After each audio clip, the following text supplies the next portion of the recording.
Lecture number 1 start करना है federal book का क्लास 11 का। तो सबसे पहले डिफिनीशन आ रही है जी, किसकी डिफिनीशन आ रही है? फंक्शन। देखिए फंक्शन में दो सेट होते हैं, एक सेट ए होता है, एक सेट बी होता है। अब अगर ए का हर एक एलिमेंट बी की एलिमेंट के साथ हिस्सा ले, पहली बात ये, और दूसरी बात ये है कि ए के हर एक एलिमेंट को बी के हर एक एलिमेंट से एक बार हिस्सा लेना चाहिए। एग्जैक्टली 1 का मतलब ये है, एक तो ए पूरा हिस्सा लेगा बी के साथ, सेकंड कंडीशन ये होगी कि ए का हर एक एलिमेंट एक बार हिस्सा लेना चाहिए। अब आते हैं इसमें कुछ डिफिनीशन आते हैं।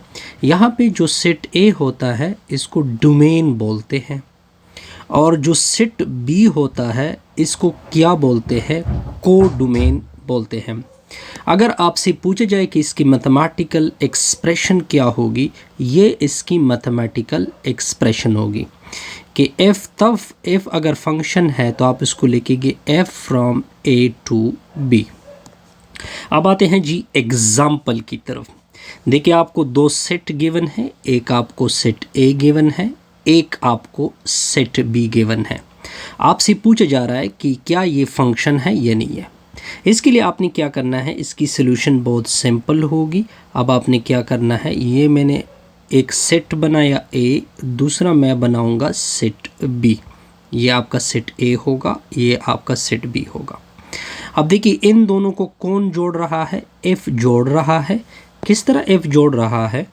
एक एलिमेंट यहाँ पे लेके एक एलिमेंट है -1 -1 2, बी के एलिमेंट है 1 4 9। अब देखिए -1 किसके साथ जुड़ चुका है? 1 के साथ। 1 किसके साथ जुड़ चुका है? 1 के साथ। और 2 किसके साथ जुड़ चुका है? 4 के साथ। अब आप देखिए कितनी कंडीशन थी? 2 कंडीशन।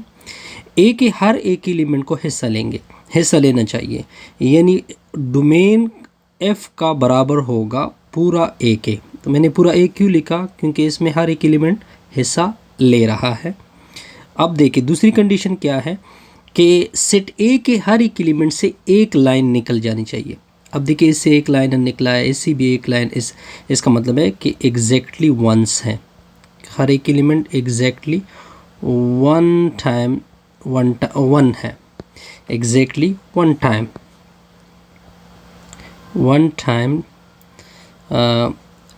पेयर बना चुका है विद बी। तो इसका मतलब है कि फर्स्ट कंडीशन भी सेटिस्फाइड, सेकंड कंडीशन भी सेटिस्फाइड। अब आते हैं, अब सपोज कर ले, अब यहाँ पे एक नोट है। अब इस नोट को देखे, नोट किस तरह है? अगर x यूज़ हो रहा हो a की जगह एंड और y यूज़ हो रहा हो b की जगह, देन फिर नोटेशन क्या होगी? फिर आप नोटेशन इस तरह लिखोगे f from x to y। ये तब आपकी नोटेशन यूज़ होगी। अब आते हैं कुछ एग्जाम्पल की तरफ। ये नोटेशन होगी x टू y, या फिर कुछ लोग इसको इस तरह भी लिखते हैं y equal to F of x।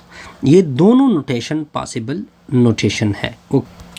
अब देखिए इस एग्जाम्पल को आप प्रॉपर सॉल्व करते हैं। कहते हैं कि एक ट्री जो है वो ग्रो कर रहा है। आपको एक चीज़ गिवन है हाइट, आप लिखोगे height.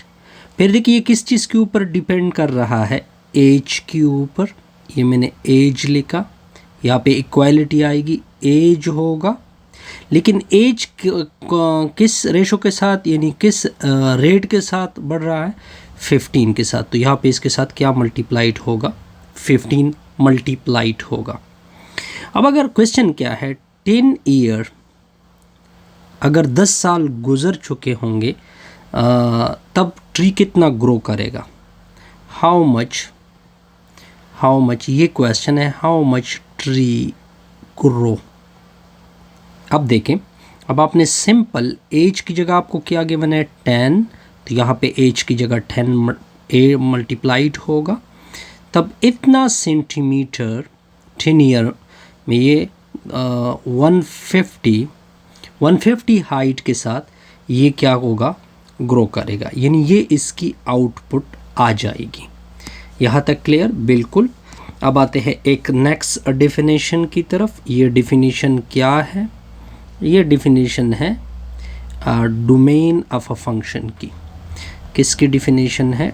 Domain of a function. अब इसको प्रॉपर डिफाइन करते हैं जी।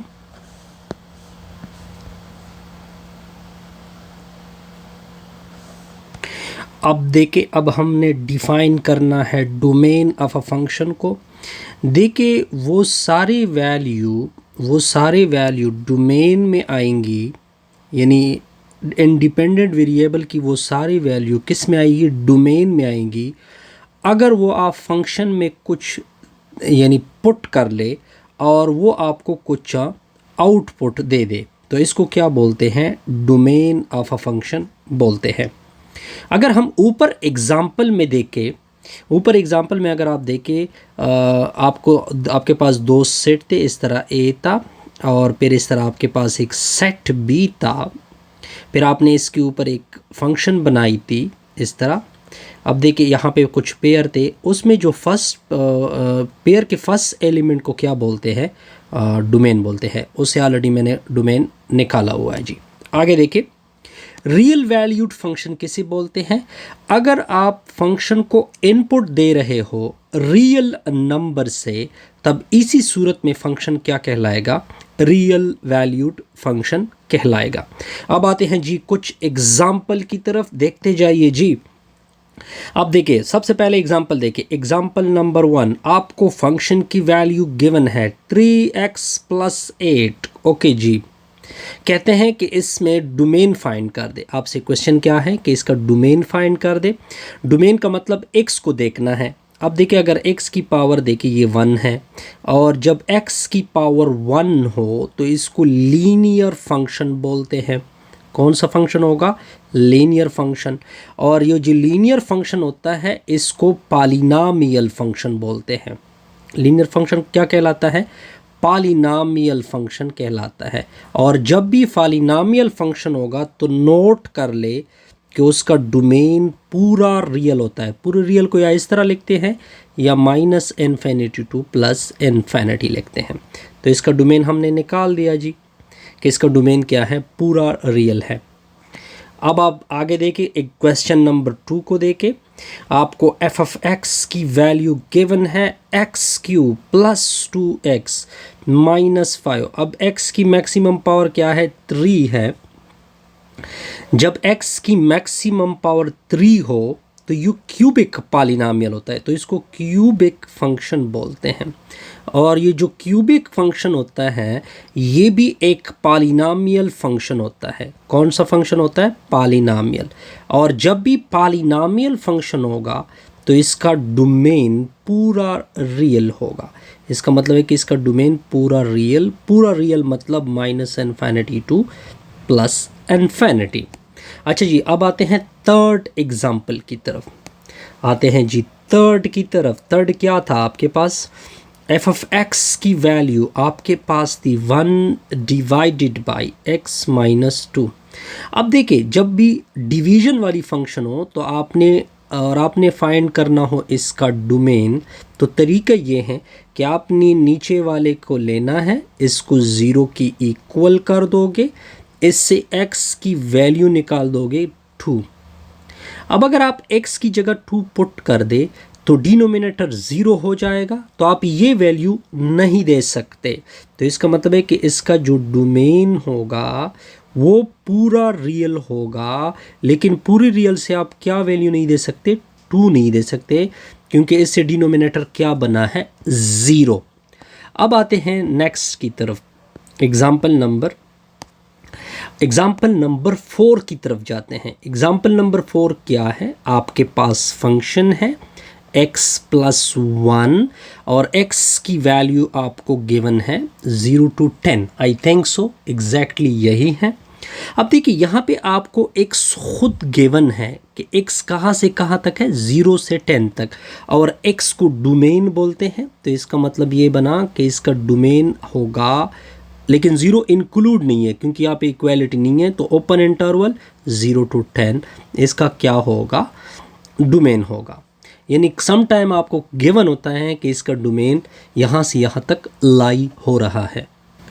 अब देखिए, अब हमने डिफाइन करना है रेंज ऑफ अ फंक्शन को।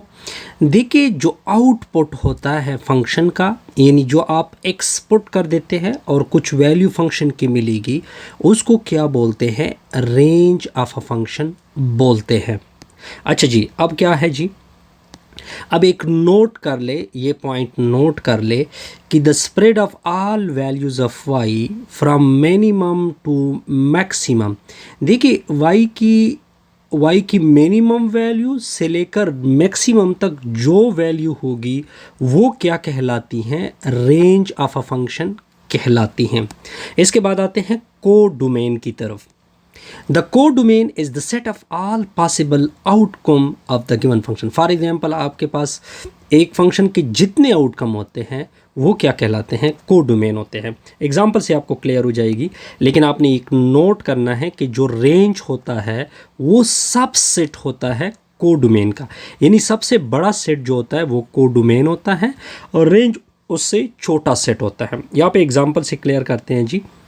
अब देखिए, इसका डोमेन, देखिए पहले तो ये फंक्शन है क्योंकि ए बी सी सारों ने हिस्सा लिया है और हर एक ने एक मर्तबा हिस्सा लिया है, तो लिहाजा ये तो फंक्शन बना। अब इसका डोमेन फाइंड कर सकते हैं। डोमेन ए बी सी ये क्या कहलाएंगे, डोमेन कहलाएंगे। अच्छा, ये चीज़ ओके होगी। अब देखिए, यहाँ पे जो हिस्सा ले रहे हैं, जैसे कि ये पार्ट है, ये बेसिकली रेंज है।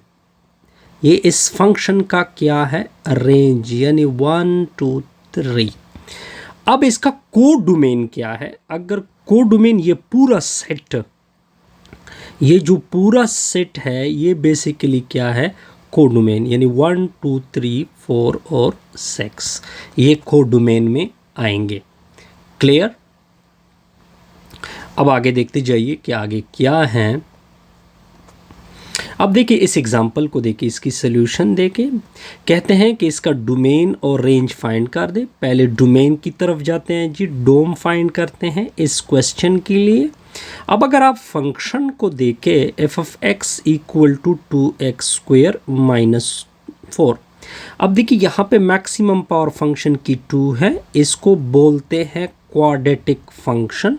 क्या बोलते हैं, क्वाड्रेटिक फंक्शन। और ये जो क्वाड्रेटिक फंक्शन है ये पॉलिनॉमियल फंक्शन है।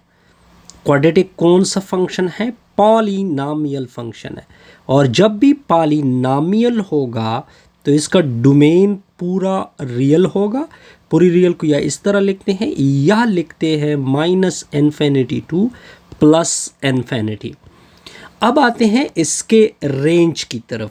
किसकी तरफ जाते हैं जी, इसके रेंज की तरफ। अब हमारा नेक्स्ट टारगेट है कि इसका रेंज फाइंड किया जाए।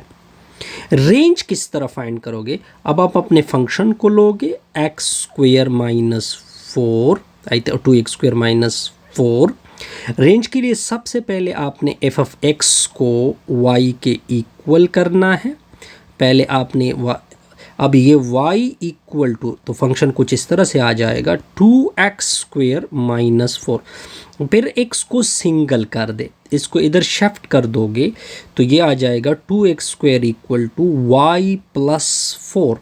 अब फिर 2 से डिवाइड कर दोगे, 2 से डिवाइड किया, x² इक्वल टू y + 4 नीचे 2। आगे आपने क्या करना है, आगे आपने कुछ तरतीब इस तरह करनी है कि x को सिंगल करना है। चलो सिंगल करते हैं, तो स्क्वायर रूट कैंसिल, तो x की वैल्यू आ जाएगी y + 4 के नीचे 2 होल स्क्वायर रूट। अब जब भी स्क्वायर रूट फंक्शन होगा तब आपने डिनोमिनेटर को लेना है, क्योंकि हमने y फाइंड करनी है। रेंज का मतलब y की वैल्यू फाइंड करना है। तो y + 4 नीचे 2, ये ग्रेटर और इक्वल टू क्या लोगे, 0। ये स्क्वायर रूट की प्रॉपर्टी है। कि जब स्क्वायर रूट के अंदर जो वैल्यू होगी और अगर आप रेंज फाइंड करना चाहते हैं तो वो ग्रेटर और इक्वल टू क्या होगा, 0 होगा।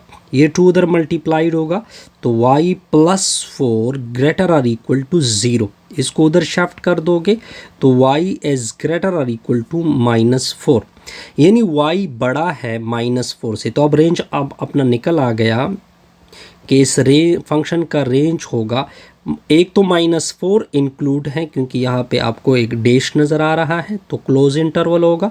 -4 से बड़ी वैल्यू -3 भी है, -2 भी है, 1 भी है, यानी बहुत सारी वैल्यू है। यानी पॉजिटिव की तरफ आप जब जाओगे तो वो क्या सारी वैल्यू क्या कहलाएगी, इसके रेंज में आ जाएगी। आसान सा रिजल्ट था।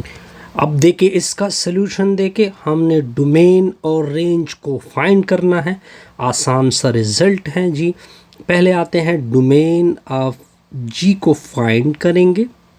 अब देखिए आपने क्या करना है, इस वैल्यू को मैंने क्या कहता है, अब x की वैल्यू देखनी है। डोमेन का मतलब x की वैल्यू, तो x -3 स्क्वायर रूट के अंदर वैल्यू क्या होती है असल में, ग्रेटर और इक्वल टू 0। इसको इधर शिफ्ट कर दोगे तो x इज़ ग्रेटर और इक्वल टू 3, यानी x ग्रेटर है 3 से, तो इसका डोमेन तो आसान सा निकल आएगा। अब इक्वलिटी साइन आएगा तो इस वजह से क्लोज इंटरवल, फिर कॉमा, 3 से बड़ी वैल्यू तो राइट साइड पे तो सारी बड़ी वैल्यू होती हैं, यानी उससे ज़्यादा होती हैं, तो पॉजिटिव 4 भी, तो पॉजिटिव इन्फिनिटी की तरफ क्या करोगे, जाओगे। अब निकालते हैं इसका रेंज। क्या निकालते हैं जी, इसका रेंज जी का निकालेंगे। ये क्वेश्चन मार्क होगा। किस तरह निकालोगे सर, कि आपने g(x) लेना है, x-3 का स्क्वायर रूट, इसको g(x) को सबसे पहले y की इक्वल कर दोगे तो y equal to x-3 square root. अब आपने क्या लेना है, x को सिंगल करना है, दोनों अतराफ का लोगे स्क्वायर। चलो मैंने दोनों अतराफ का स्क्वायर लिया तो y square equal to x-3। अब आपने x को सिंगल करना है क्योंकि ये उधर शिफ्ट होगा, तो x equal to Y square plus 3 आ जाएगा। यहाँ तक क्लियर, बिल्कुल क्लियर। अब देखिए y की जगह अगर मैं पॉजिटिव और नेगेटिव दोनों रख दूँ, दोनों सूरत में रिज़ल्ट पॉजिटिव आता है और आगे +3 भी ऐड है। अगर मैं इसकी जगह 0 रख दूँ तो हमें क्या मिलता है, 3 मिलता है। इसका मतलब ये बना कि इसका रेंज हमेशा इसका रेंज पॉजिटिव होगा, लेकिन 3 हमें मिल सकता है। वो किस तरह कि अगर y की जगह मैं क्या पुट कर दूँ, 0, यानी 0 पुट कर सकते हैं और बकाया सारी वैल्यू क्या आ रही है, पॉजिटिव। ये इसका क्या निकला, रेंज निकला। क्या निकला जी, रेंज निकला।